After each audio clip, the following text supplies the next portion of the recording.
কুম রহমতুল্লাহি ওয়া বারাকাতুহু।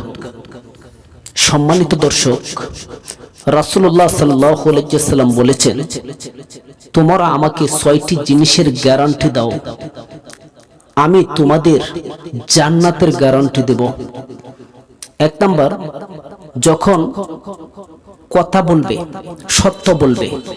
2 নাম্বার, ওয়াদা করলে তা রক্ষা করবে। 3 নাম্বার, কেউ কিছু আমানত রাখলে রক্ষা করবে। 4 নাম্বার, নারীগণ সতীত্ব রক্ষা করবে।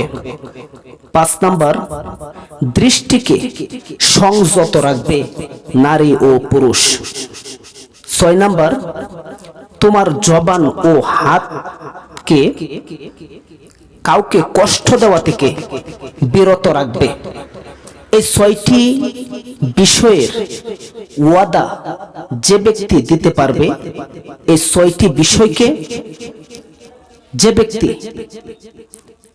আমানত রাখতে পারবে, এই 6টি বিষয়কে যে ব্যক্তি গুরুত্ব দিবে এবং গ্যারান্টি দিয়ে বলতে পারবে যে আমি এই 6টি জিনিসের হেফাজত করলাম, রাসূলুল্লাহ সাল্লাল্লাহু আলাইহি ওয়াসাল্লাম তার জন্য জান্নাতের গ্যারান্টি দিয়েছেন। কত বড় কথা, খুব সহজ ব্যাপার।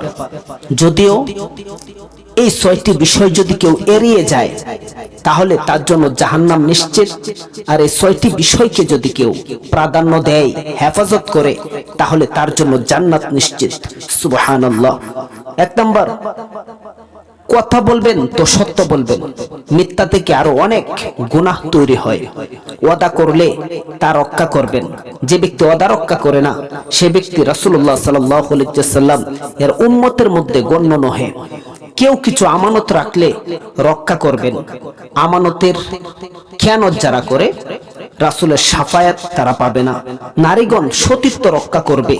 যদি নারীগণ তার সতীত্ব রক্ষা করতে না পারে, তাহলে সেই নারী থেকে কখনো নেক সন্তানের আশা করা যায় না। 5 নাম্বার, দৃষ্টিকে সংযত রাখবে। এই চোখের কারণেই আমাদের গুনাহ বাড়ে। দর্শক, 6 নম্বরে, তোমার জবান ও হাত দ্বারা কাউকে কষ্ট দিবে না, তাহলে তুমি রাসূলুল্লাহ সাল্লাল্লাহু আলাইহি ওয়াসাল্লামের উম্মত হতে পারবে না। আল্লাহ পাক রব্বুল আলামিন এই 6টি জিনিসের গ্যারান্টি দিয়ে রাসূলুল্লাহ সাল্লাল্লাহু আলাইহি ওয়াসাল্লামের জবানের গ্যারান্টি জান্নাতের মেহমান হিসাবে আমাদেরকে আল্লাহ তাআলা কবুল করুন।